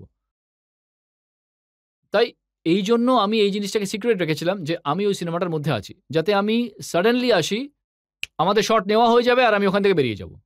যদি পাবলিক জানতে পারে যে কিরণের সিনেমায় আমির আছে তাহলে তো ওখানে পুরো মিডিয়া চলে আসবে। ক্রাউড আসার আগেই মিডিয়া চলে আসবে ওখানে। তাই আমরা বলেছিলাম যে এই ব্যাপারটাকে একদম চেপে রাখো। আর ওখানে বাদ বাজার বলে একটা জায়গা আছে, ওই এলাকাতেই মোহাম্মদ আলী রোডের কাছে, যেখানে এত ভিড় হয় আর আমার চরিত্র যেটা আছে সেটা ওখান থেকে ৩ তলায় ওর বাড়ি। এবার আমাকে ওখানে শুটিং করতে হবে। তাই আমরা এরকমটা করেছিলাম যে আমরা কাউকে এটা বলিনি যে সিনেমার মধ্যে আছি। রাত ৩:৩০ সময় আমি ওই এলাকায় এলাম গাড়িতে, যখন পুরো শুনশান ছিল, সবাই ঘুমোচ্ছিল। ৩ তলায় আমি চলে গেলাম আর আমি একটা দরজা বন্ধ করে দিলাম। ৩ সপ্তাহ আমি ওখানে ছিলাম। কেউ জানতেও পারেনি যে আমি ওর ভেতরে শুটিং করছি। ওদের মনে হয়েছিল যে কোনো ডকুমেন্টারি চলছে, কি জানি কি হচ্ছে, ৮ জন লোক আছে, ঘুরে বেড়াচ্ছে। আমির খান ওই ৩ তলায় শুটিং করছে এটা কেউ জানতেই পারেনি। আর হাজার হাজার লোক, মানে ওখানে গাড়ি পর্যন্ত পৌঁছয় না, কারণ ওখানে এত লোক চলাফেরা করে। তাই যদি আমরা বলতাম যে আমি সিনেমার মধ্যে আছি তাহলে ওখানে শুটিংটাই হতো না, পসিবলই ছিল আজ তো না। পুরো রহস্য ফাঁস হয়ে গেল। এখন শুটিং কমপ্লিট হয়ে গেছে, তাই রহস্যের আর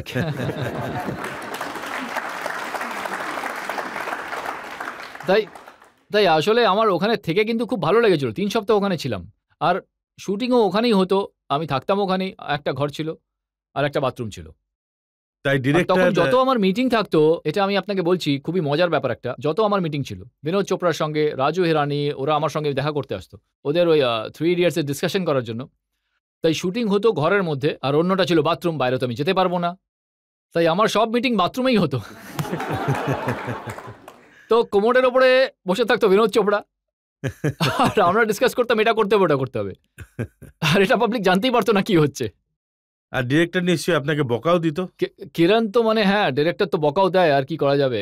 আমরা আর্টিস্টদের কাজই হচ্ছে বকা খাওয়া ডিরেক্টরদের থেকে। কিন্তু আমার খুব ভালো লেগেছে ওর সঙ্গে কাজ করে। আমার মনে হয়েছে as a director she is very clear and she ওর মধ্যে সেই সব কোয়ালিটি আছে যেগুলো একটা ভালো ডিরেক্টরের মধ্যে থাকে। বেশি কিছু বলবো না, সিনেমাটা আগে সবাই দেখুক, ভালো লাগুক, তারপর এটা নিয়ে বলবো।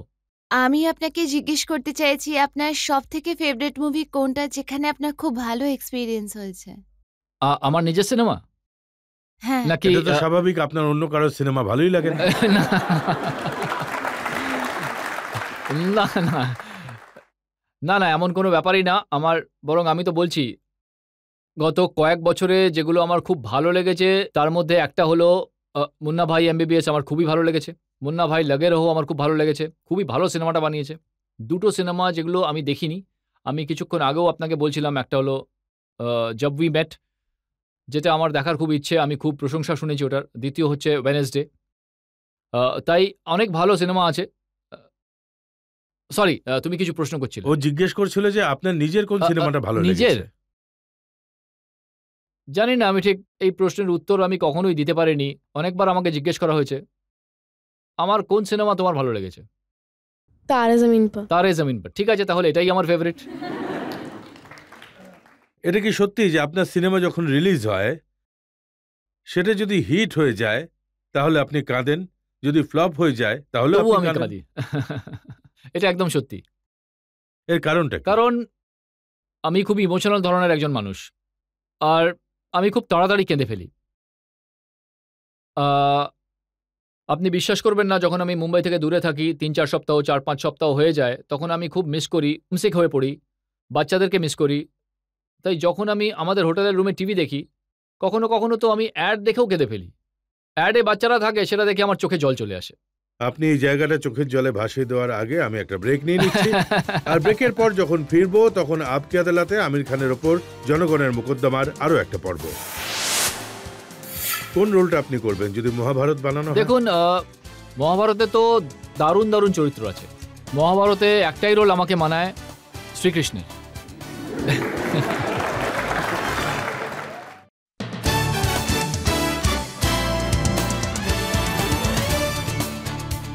Welcome back. আপকি আদালতে আজ জনগণের প্রশ্নের ঘেরাটোপে রয়েছেন আমির খান। আমির, আমি সিনেমা নিয়ে অনেক প্রশ্ন আপনাকে করেছি আর আপনি ভালোভাবে স্পষ্ট করে উত্তর দিয়েছেন। আপনার যে পরিবার আছে তারা সবাই সিনেমা জগতের লোক, ফিল্ম মেকার, ডিরেক্টর, অ্যাক্টর সবাই আছে পরিবারে। কিন্তু আমি শুনেছি যে পলিটিক্যাল কানেকশনও আছে। মৌলানা আব্দুল কালাম আজাদের বংশধর আপনি। হ্যাঁ, ঠিকই তাই। এটা সত্যি কথা। আর তাই কখনো কখনো রাজনীতির পোকাও নড়ে ওঠে। সেটা নয়, রাজনীতিতে আমার কোনো ইন্টারেস্টই নেই। আর পলিটিক্স থেকে আমি বেশ দূরেই থাকতে চাই। আমি সম্প্রতি আপনার বক্তব্য পড়েছি, সেন্ট্রাল ইনফরমেশন কমিশনার কে হওয়া উচিত সেই নিয়ে আপনি প্রধানমন্ত্রীকে চিঠি লিখেছেন, কিরণ বেদির নামও আপনি রিকমেন্ড হ্যাঁ, করেছেন। একদম। আসলে এটাতে কোনো পলিটিক্যাল অ্যাঙ্গেল নেই আমার। আ আমি একজন এন্টারটেইনার আর এন্টারটেইনারই থাকবো সারা জীবন। কারণ এটাই একটা জিনিস যেটা ভালোবাসি। কিন্তু তার সঙ্গে, সঙ্গে আমার মনে হয় যে আমি হচ্ছি একজন দায়িত্ববান নাগরিক এই দেশের। আর নিজের তরফ থেকে শুধুমাত্র আমিই নয়, বরং আমাদের সবাইকেই নিজেদের বক্তব্য তুলে ধরতে হবে যখনই দরকার পড়বে।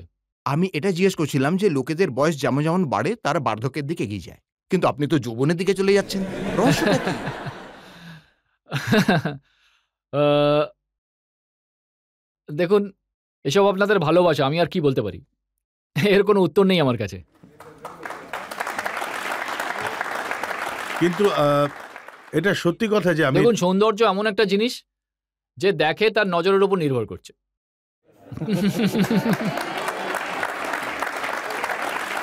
কিন্তু এটা কি ঠিক এই সৌন্দর্য আর এই যৌবন বজায় রাখার জন্য আপনি শরীরকে খুবই টর্চার করেন? আ আসলে টর্চারের ব্যাপারেই নয়, টর্চার তো গজনীর জন্য করেছিলাম। কিন্তু আমার যে কথাটা আমি যেটা বুঝতে পেরেছি এইসব সিনেমা করার পর, আমি যেরকম বডি চেঞ্জ করেছি, এতটা এক্সপেরিমেন্ট করেছি শরীরের সঙ্গে, তাই আমি ২-৩টে গুরুত্বপূর্ণ জিনিস বুঝতে পেরেছি যেটা আমি বলতে চাই বা শেয়ার করতে চাই। প্রথমত, মানুষের জন্য যেটা আপনার ডায়েট, সেটা খুব ইম্পর্টেন্ট। আপনি ফ্রেশ সঠিক খাবার খান আর ব্যালেন্স করে খান। প্রোটিন, ফ্যাট আর কার্বোহাইড্রেট, এই ৩টে জিনিসই কিন্তু শরীরের প্রয়োজন আছে। সাধারণত লোকেরা এটা বিশ্বাস করে যে আমি কম খেলে আমার ওজন কমে যাবে। এই ধারণাটা ভুল। কম খাওয়ার দরকার নেই। যেটুকু খাবার দরকার সেটা আপনি খান। ব্যালেন্সড খান। লোকেরা ভাবে যে হাই প্রোটিন খেলে মাসল তৈরি হবে। হাই প্রোটিন খেলে আপনার লিভার, কিডনিতে অনেক রকম সমস্যা দেখা দিতে পারে। তাই আপনি সেটা করবেন না। আপনি ব্যালেন্স ডায়েট করুন। ফ্যাটেরও কিন্তু মানুষের জীবনে প্রয়োজন আছে। লোকেরা ভাবে যে আমি ফ্যাট কম করে দেবো, আমি তেল কম খাবো না একদম। এটাও ভুল ধারণা। তাই আপনি ব্যালেন্স ডায়েট করুন আর হেলদি ডায়েট করুন। খুব গুরুত্বপূর্ণ এটা। এতে আপনার চোখ মুখও ফ্রেশ দেখাবে। আমি অনেক বেশি জল খাই। এটা আমার ডায়েটিশিয়ানও বলেছে যে আপনি জল বেশি খান। আমি ৪ লিটার জল খাই সারাদিনে। তাই সেটাতে কি হয়, স্কিন ফ্রেশ দেখায় জল খেলে। দেখুন, আমাদের শরীরে কিন্তু 80% জল রয়েছে। 70-80% জল আছে। এই যে পৃথিবীটা আছে এর মধ্যেও 70% জল 70% জল আছে। তাই জল খাওয়া মানে জলের ইনটেকটা খুবই প্রয়োজন। হ্যাঁ, মানে ভুলে যাই আমরা, আমাদের জীবনে ব্যস্ত থাকি। তাই আমরা খুব কম জল, আগে আমিও খুব কম জল খেতাম। কিন্তু যখন আমি এটা বুঝতে পারলাম, আমি জল খাওয়া শুরু করলাম। আর সঙ্গে সঠিক ডায়েট ও রেস্ট। আপনি ভালো করে ঘুমন। এই জিনিসগুলো খুব গুরুত্বপূর্ণ নিজের স্বাস্থ্যের জন্য। বাকি সবকিছু তো ঈশ্বরের হাতে। স্যার, আমি আপনাকে জিজ্ঞেস করতে চাই আপনার ড্রিম প্রজেক্ট কি? অ্যাকচুয়ালি আমার একটা ড্রিম প্রজেক্ট আছে, কিন্তু আমি খুব ভয় পাই। সেটা শুরু করার জন্য আমার মনে খুব ইচ্ছে আছে যে আমি মহাভারত বানাবো।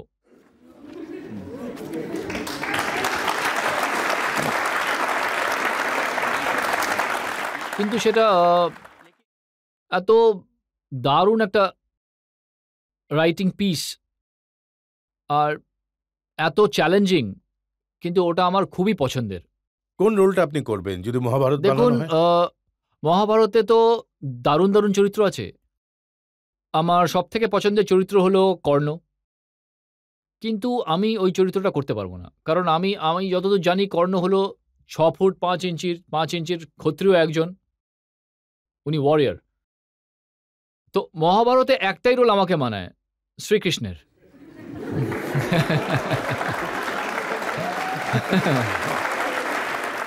কিন্তু আমি ওটা বানানোর ক্ষেত্রে এই কারণে ভয় পাই, বা ওটা শুরু করার জন্য আসলে আমি ডিরেকশন দিতে চাই মহাভারত, কিন্তু ওটা এত ডিমান্ডিং, আমি কোথাও যেন ভুল না করে বসি, আমি ওটা যদি ভালো করে বানাতে না পারি। আর ওটা এমন একটা বিষয় যেটা আমি যদি আজকে ঠিক করি বানানোর জন্য, তাহলে আমার অন্তত 20টা বছর লেগে যাবে ওটা বানাতে। মানে 5 বছর তো শুধু ওটা রিসার্চ করতে লাগবে। আপনি বুঝতে পারছেন আমি কি বলছি? তাই ওটা খুব ডিমান্ডিং সাবজেক্ট, আমি ভয় পাচ্ছি ওটাতে হাত দেওয়ার ক্ষেত্রে। কিন্তু আমার মতে ওয়ার্ল্ডের সব থেকে ভালো যদি কোনো স্ক্রিন প্লে থাকে তাহলে সেটা হলো এটা। আর ওটা মানে যদি আমরা ভালোভাবে বানাই, আর আমার মনে হয় ওটা কোনো ভারতীয়রই বানানো উচিত, তাহলে এই যে সব হলিউডে যেসব সিনেমা তৈরি হয় বড় বড়, লর্ড অফ দ্য রিংস এর মতো, সেগুলোর বাপ হলো এই মহাভারত অ্যাকচুয়ালি আমার মতে। এটা তো সত্যি যে এরকম বানাতে গেলে মনে আবেগ থাকা দরকার, আর সেটা হয়তো আপনি ছাড়া আর কারোর মধ্যে থাকার কথা না।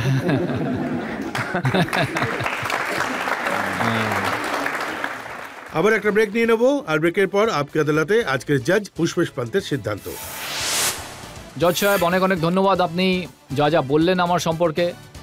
I am very touched, thank you so much.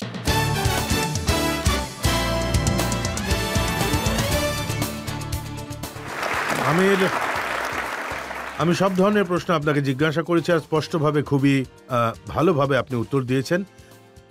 এবার সময় হয়েছে আজকের বিচারক পুষ্পেশ পান্তের সিদ্ধান্তের। পুষ্পেশজি, আপনার রায় দিয়ে দিন। একটি পুরনো প্রবাদ আছে যে আইন হচ্ছে অন্ধ, আর সেই জন্যই বোধহয় আমির খানকে কাঠগড়ায় দাঁড় করানো হয়েছে, আর এতে বোধহয় এটাই প্রমাণিত হয় যে আইনের থেকে বড় আর কেউ নয়।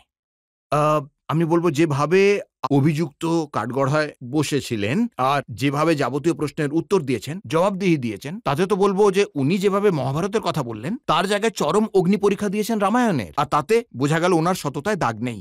আমার তো মনে হয়, আর আমি বলবো আমার নয়, এই আদালতের মনে হয় যে পারফেকশনিস্ট হওয়া কোনো দোষের কিছু নয়, নিজের হৃদয়ের শোনাটাও দোষের কিছু নয়, আর যদি কারোর কোনো ক্ষতি না হয় তাতে একটা লিমিট অবধি পাগল হওয়াটাও দোষের কিছু নয়। আর আমার তো মনে হয় যে বাঁধা ধরা গতের বাইরে যাওয়ার তো একেবারেই দোষের কিছু নয়।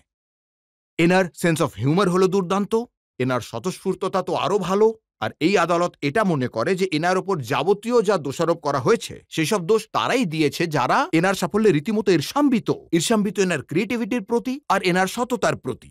এই আদালত এনাকে সসম্মানে মুক্তই করে দিচ্ছে না, উপরন্তু ভবিষ্যতের জন্য শুভকামনা দিচ্ছে, শুভেচ্ছা জানাচ্ছে, যাতে অন্যেরা এনার কোয়ালিটি দেখে নিজেদের মধ্যে সেটা ইমবাইব করে এনার পথে এগিয়ে চলতে পারে।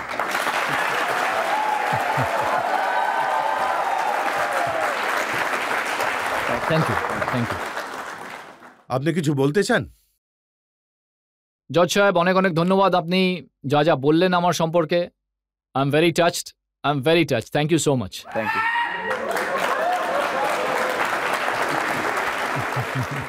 এই আশা নিয়ে, এই বিশ্বাস নিয়ে যে আমির খান যেমন আছেন সেরকমটাই থাকবেন, সবসময় নিজের জেদে অটুট থাকবেন, নিজের ইচ্ছা অনুযায়ী সিনেমা বানাবেন, মিনিংফুল সিনেমা বানাবেন, আর জনগণ এনাকে এত ভালোবাসা দিক যেন এনার কোল উপচে পড়ে। এই শুভেচ্ছা জানিয়ে আজকে শো এখানে শেষ করছি। পরের সপ্তাহে আবার আপনাদের সাথে দেখা হবে আপকি আদালতে নতুন এক মোকদ্দমা নিয়ে। ততক্ষণের জন্য নমস্কার।